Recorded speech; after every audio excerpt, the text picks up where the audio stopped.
Hello and welcome. I hope that all is good with you.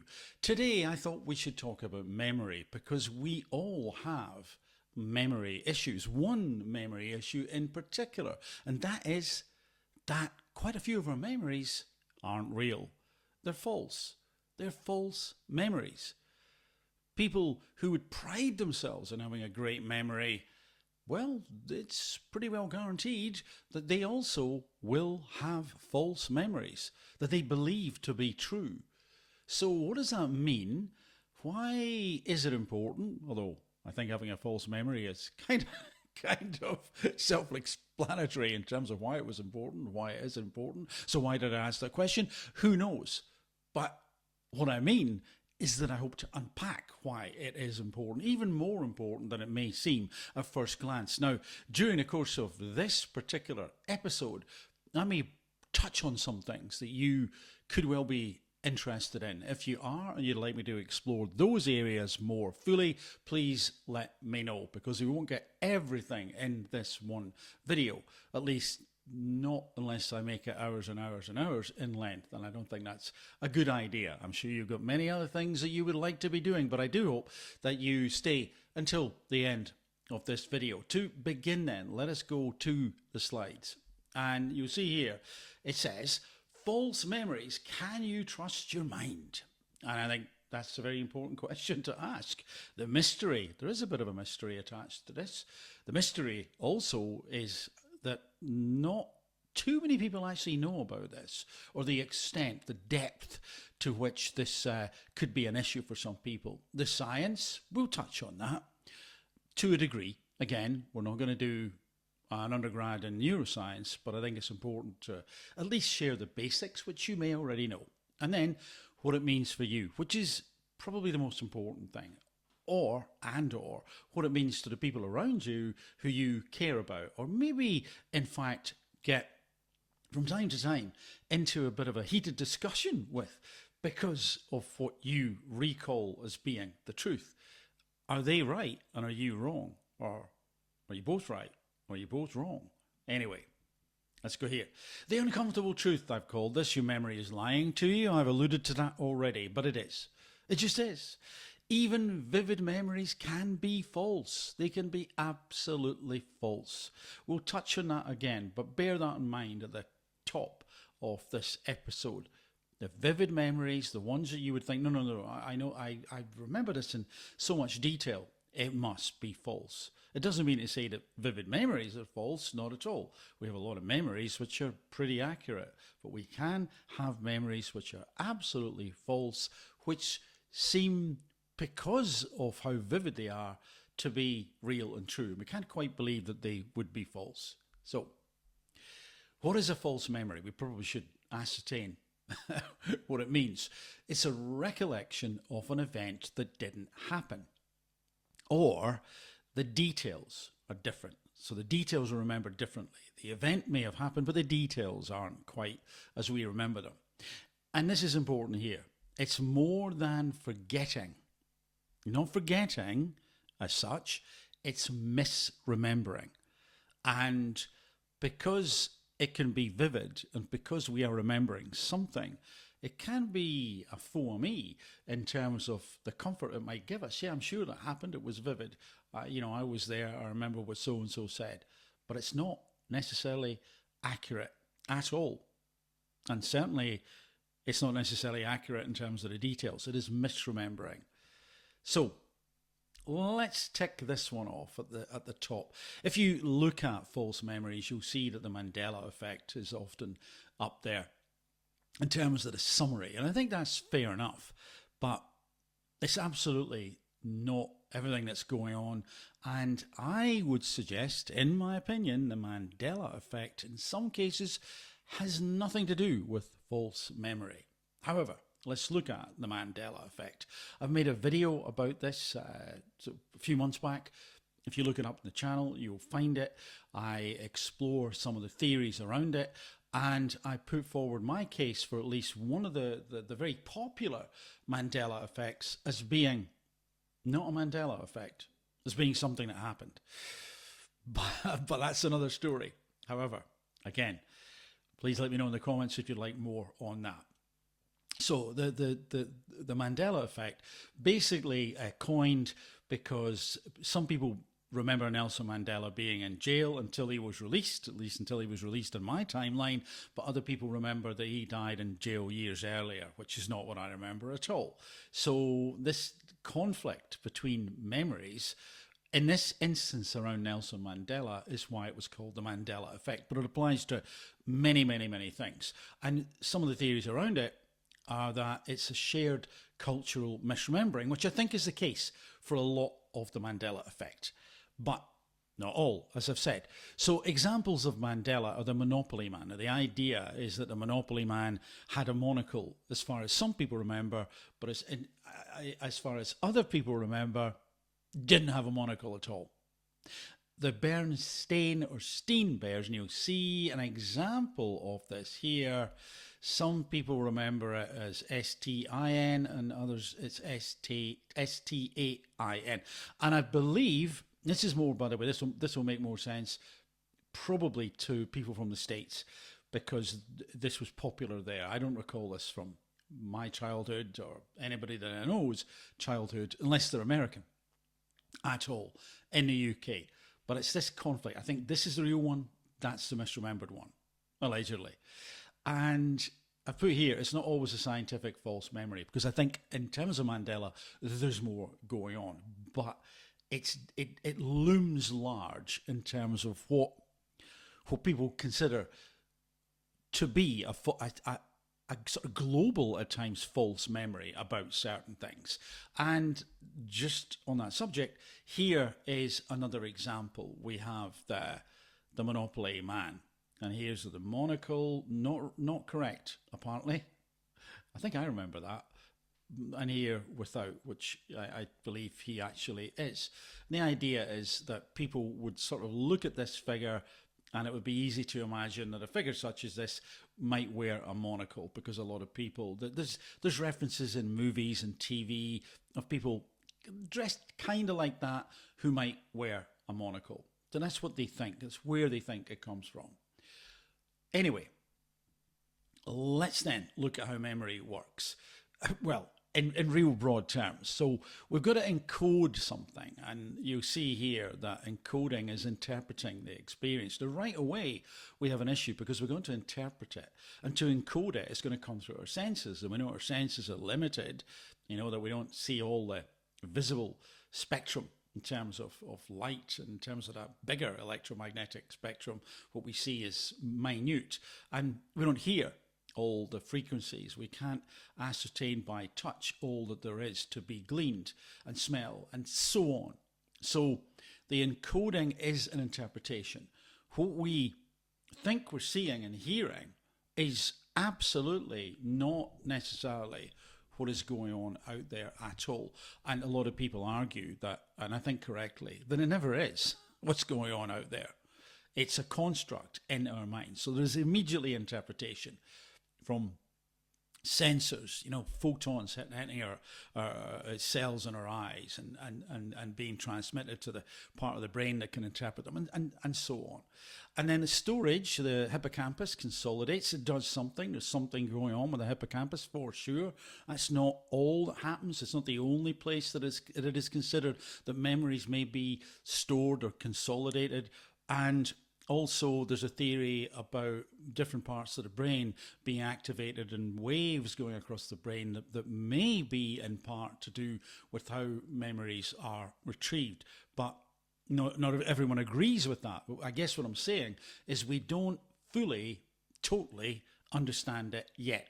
But there's a lot of work being done. So, in basic terms, we encode by interpreting the experience. We store it somewhere. The hippocampus can consolidate, and then we retrieve. So we reconstruct it. It's not a video. It doesn't play back and with lossless quality.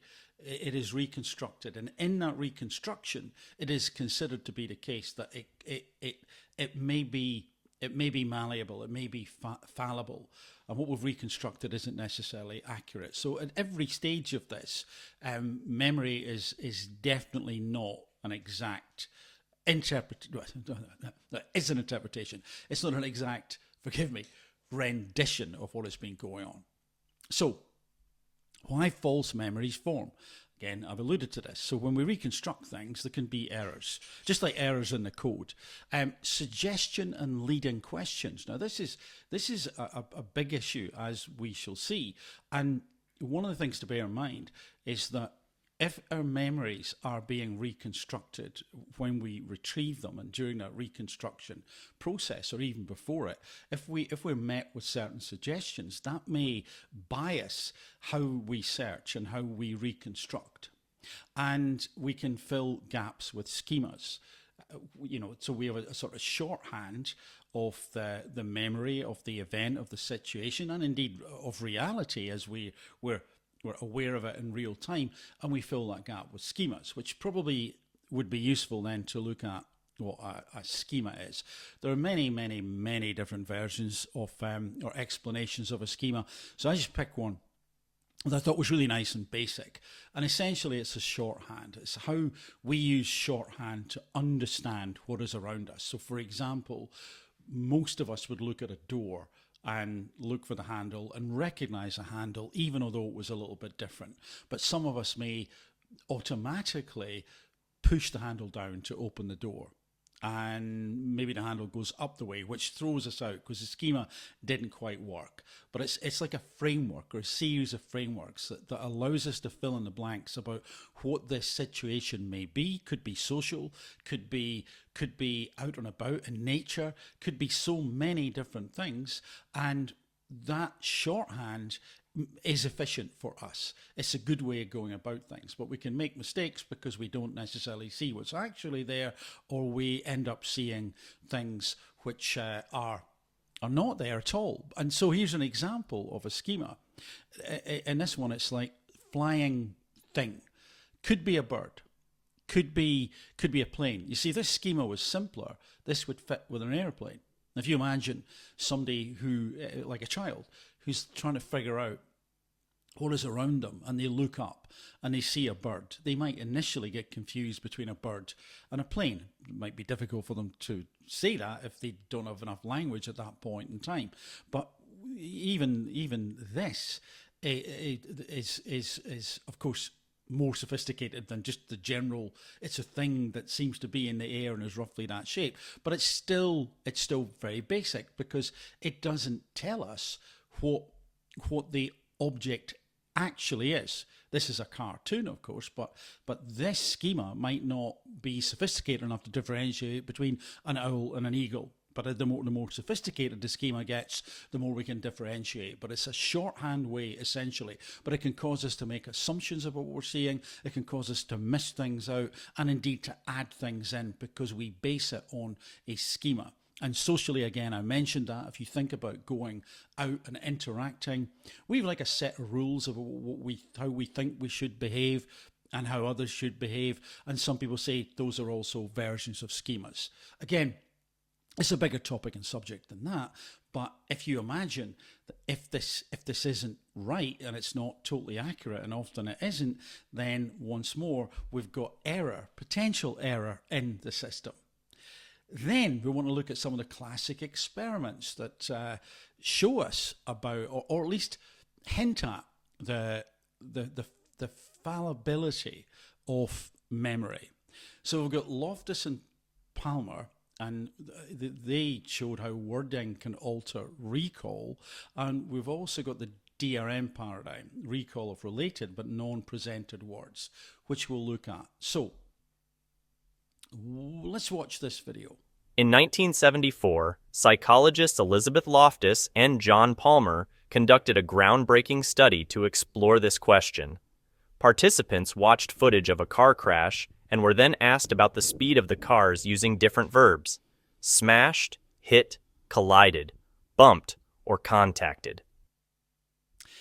And as you may guess, so they watch a video, and there's lots of videos about this out there.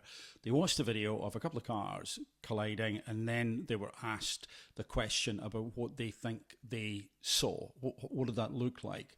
And the speed. But if the interviewer, if the people asking the questions used different words, like, how quickly do you think the cars were going before they smashed into one another, as opposed to before they bumped together or they made contact, then unsurprisingly, by and large, there's a correlation between how more violent, inverted commas, these words sound and the interpreted speed of the car. In other words, what people were seeing was sort of, after the event, impacted by the use of these words. It impacted how they saw. Oh, by the way, probably shouldn't use impact. That might be influencing you.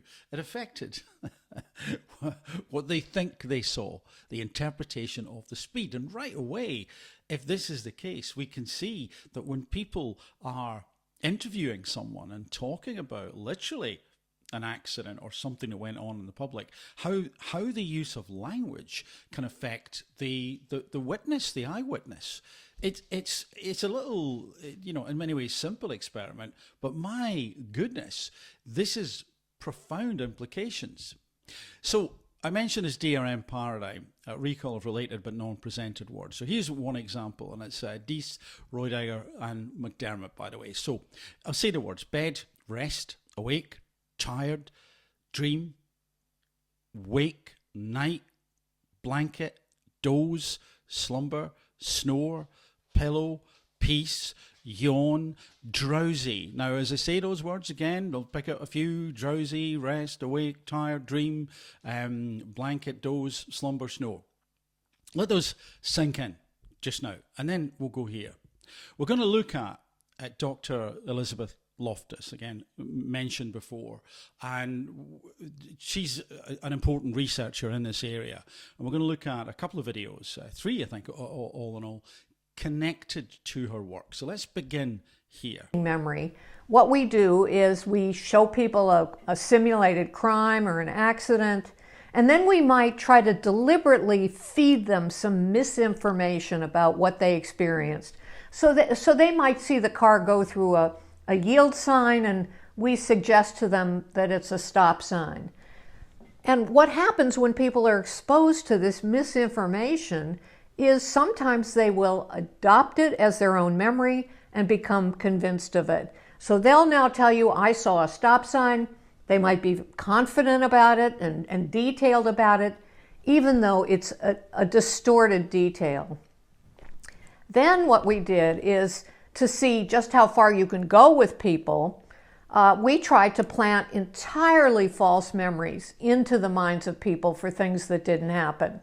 And we were able, through the power of suggestion, to convince people, for example, that they were lost in a shopping mall when they were 5 years old, that they were frightened and crying, and ultimately were rescued by an elderly person and reunited with the family, all through the power of suggestion. So what these studies showed, and not just studies done by me and my research collaborators, but many other scientists around the world, is that memory is malleable. It doesn't work like a video recording. You don't just record the event and play it back. The process is much more complex. And the take-home message from all this is that just because somebody tells you something with a lot of detail and confidence and emotion, it doesn't mean that it really happened. And that's such an important point, that to hang on to that message, that when someone's talking about something, they may talk about it with a lot of emotional vigor, whatever those emotions are: fear, anger, happiness, joy, and there's a lot of detail. It doesn't mean to say it's real, because one would presume that a false memory might be hazy and woolly, and it could be, but a lot of them aren't. And if you then think about the words that I read out earlier, let me ask you the question: was sleep there in that set of words? What do you think? Let's continue with Dr. Elizabeth Loftus. You're going to go here. This, as you'll see, is a talk from 2009. I'm pretty sure they had better video quality than this appears to be, so apologies. It's a little bit muddy, but I think it is fascinating, because we've already heard her talk in that previous clip about how far can we push this. We can create false memories for people. So what is she talking about? How does that work? Is it, wiring people up to some sort of Frankenstein type electrodes on their head and raising them up in the air outdoors in a lightning storm? How is this done? Anyway, let's find out. And it was with these concerns that we eventually came up with the idea, let's see if we can get people to develop a completely false childhood event, that they were lost in a shopping mall, that they were frightened and crying and lost for an extended time, that they were very upset, but that they were eventually rescued by an elderly person and reunited with their family. Well, that was the plan. How were we going to do it? The way we did it is we recruited our subjects. We told them that we had talked to their mother or father. We actually had, in preparation of these materials, that we found out some things that happened to them when they were children, and that we want to ask them about these experiences. We then told them about some true memories, things the mother and father really said really did happen when the grown-up subject was a child, 5 or 6 years old. And then the made-up experience about being lost in the shopping mall or some other department store, if there were no shopping malls where the person grew up, and so on. And after 3 suggestive interviews with our adult subjects, we found that a quarter of them fell sway to the suggestion and developed all or part of this made-up experience, that developed a memory, at least partially or completely, of being lost in this particular way.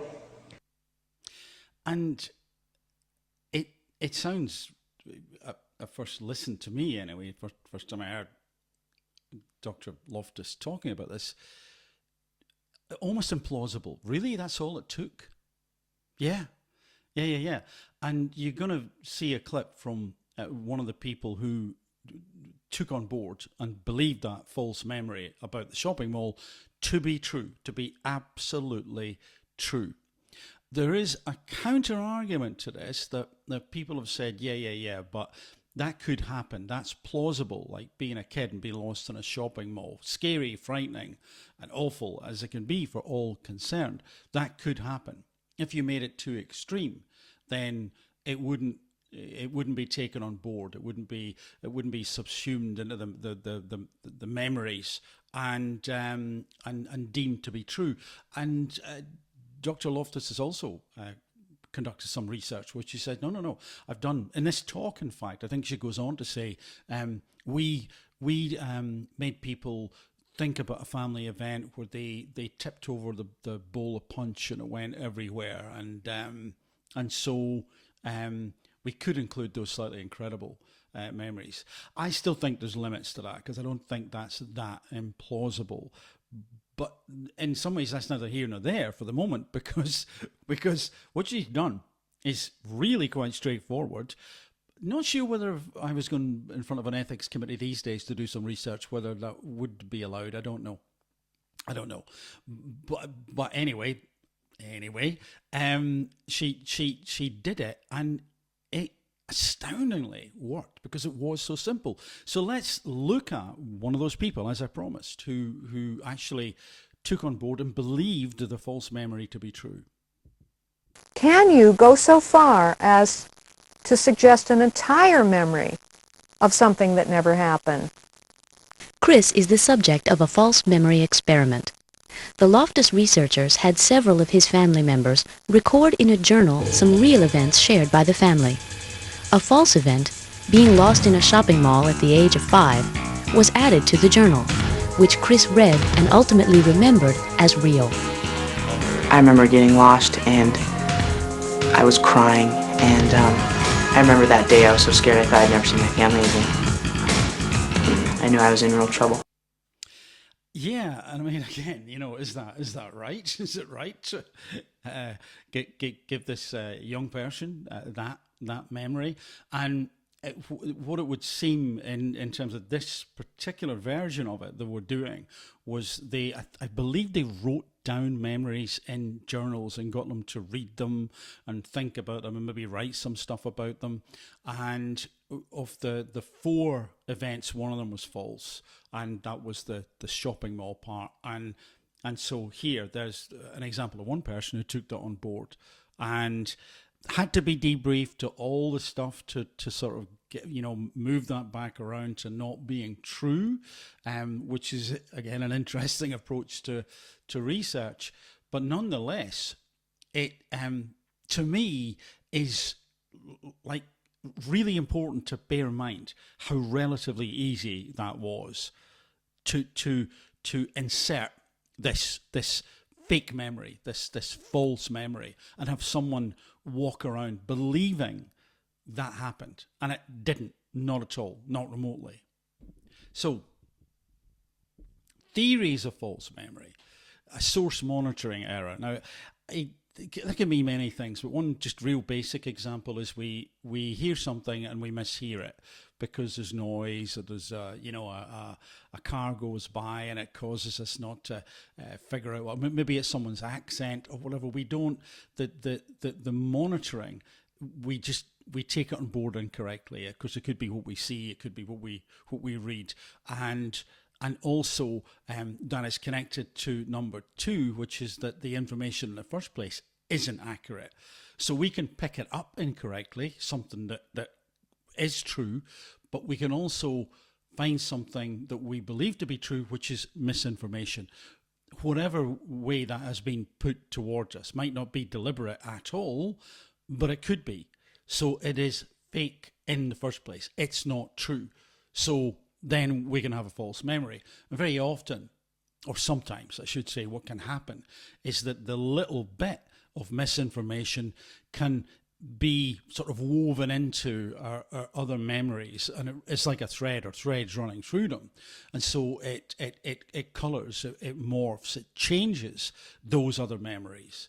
And then schema theory, as I've said before. And probably another way to think about schema is there's an old phrase, and I think this is very apt for this right now, is that we don't always believe what we see, but we very often see what we believe. And that to me is a succinct way of describing schema and the importance here in this context. Then we can go here. Like I said, not an undergrad in neuroscience. So very, very simply, so true and false memories appear to activate the hippocampus. I've given you misinformation. Now you can go forward from this point on and tell people memories are stored in the hippocampus. It's not bad. It sounds almost more impressive. In the hippocampus and the prefrontal cortex, and other brain areas are available.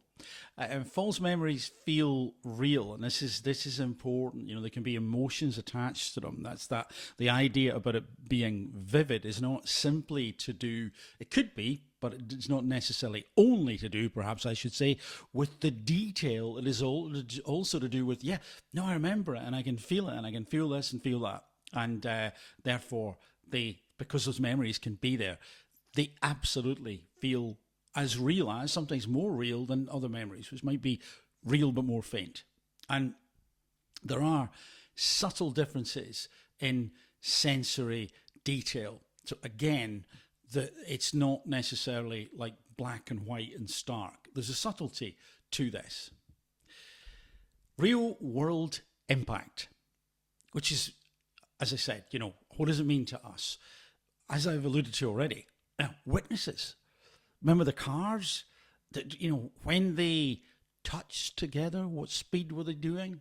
So we have to be aware that an eyewitness, to whatever it may be, can be heavily influenced by language, particularly if they're still in a bit of fear or shock or whatever.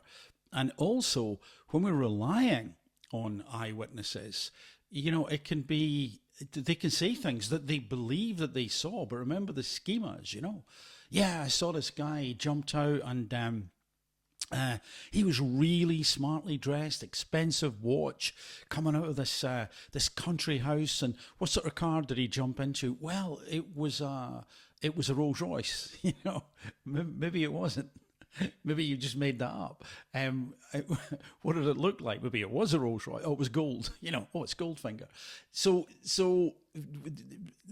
witnesses, eyewitness, can definitely get it wrong, and they do get it wrong a lot, which is why it's also important to not only check CCTV but to get more than one witness.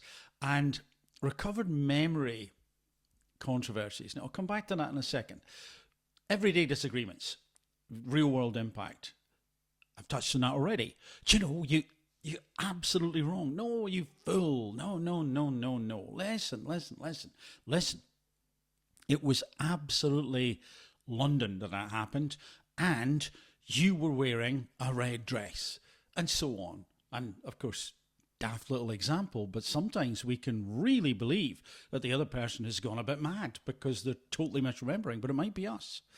So back here then, recovered memory controversies. Now this is in the area of I guess therapy, if I could call it that, generally.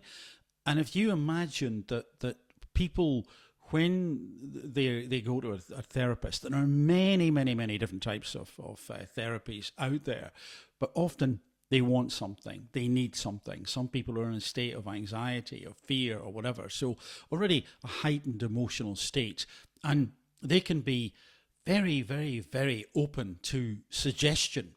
And if someone's trying to recover a memory, however they're doing it, let's say hypnosis, then the person conducting that hypnotic session has got to be so careful.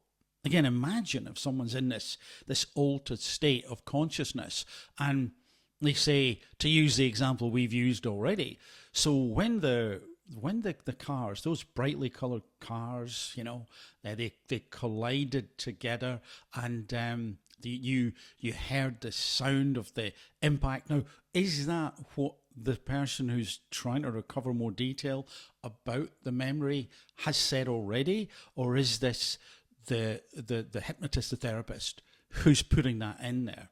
Again, I'm using an example that wouldn't happen, but the subtleties that are there are it's like a minefield. You've got to be so careful when you're getting someone to think about memory, and also I would say generally in therapy, because unfortunately some people aren't thinking. They've got one type of therapy they're interested in, which is great, absolutely fantastic, but they might not be as aware.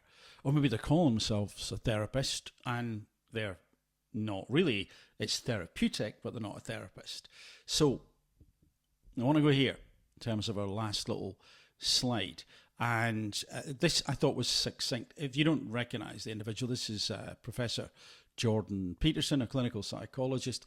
And I just like this clip because he doesn't mince his words. And I sometimes have felt a bit of his irritation and anger. So again, he's not mucking around here. So here's what he's got to say. Your typical dim-witted, badly trained psychotherapist, often a social worker, but not always, will assume reflexively that if there's anything wrong with you in adulthood, any form of suffering, it's because you were abused, and usually sexually, as a child. That's the theory. And then what they do is go on a hunt for evidence to prove that theory. And one of the consequences of that, it's happened repeatedly, is that the therapists literally end up helping their clients conjure forth memories that don't even exist. Like I said, a poorly trained therapist can do you a world of harm. And I couldn't agree more. I mean, I think, you might disagree with the language, and I think, it's fair to say there are a lot of good social workers out there. That's Jordan's example, but I've seen and heard stories about therapists who go in gung-ho, and they've no idea what they're doing. They're not, they have an idea about what they're trying to get to, but they're not really thinking widely enough. And of course, the people have got to go through a lot of training, and some people are highly trained in this area, but one has got to be careful, as I've said. Who are you sitting with? Are they aware of all these things?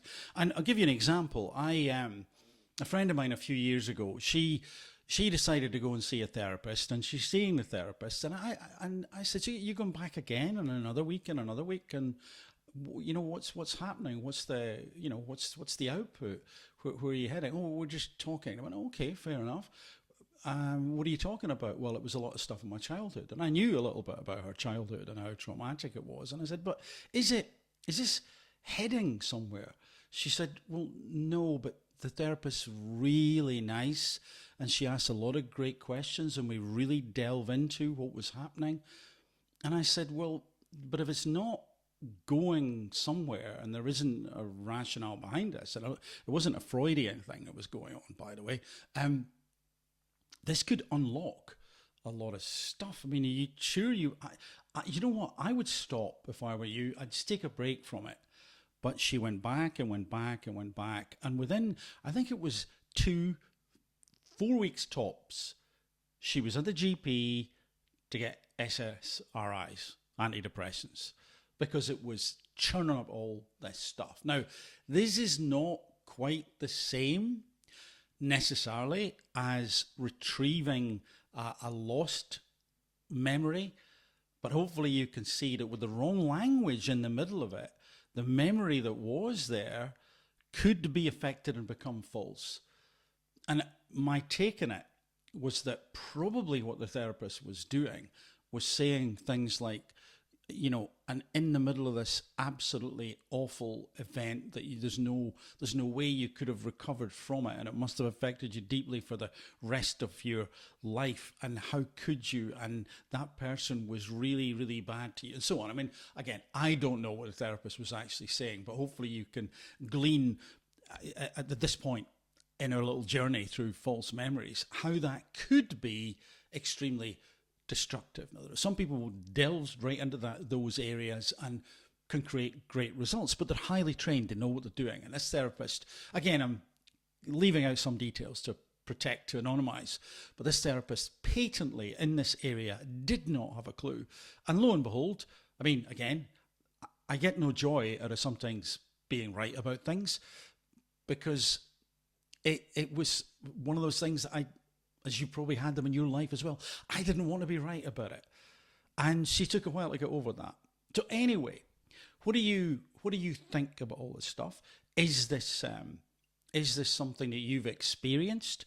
Is this something that you think is important to know more about? Were there things in the video that you would like me to explore further? Please let me know.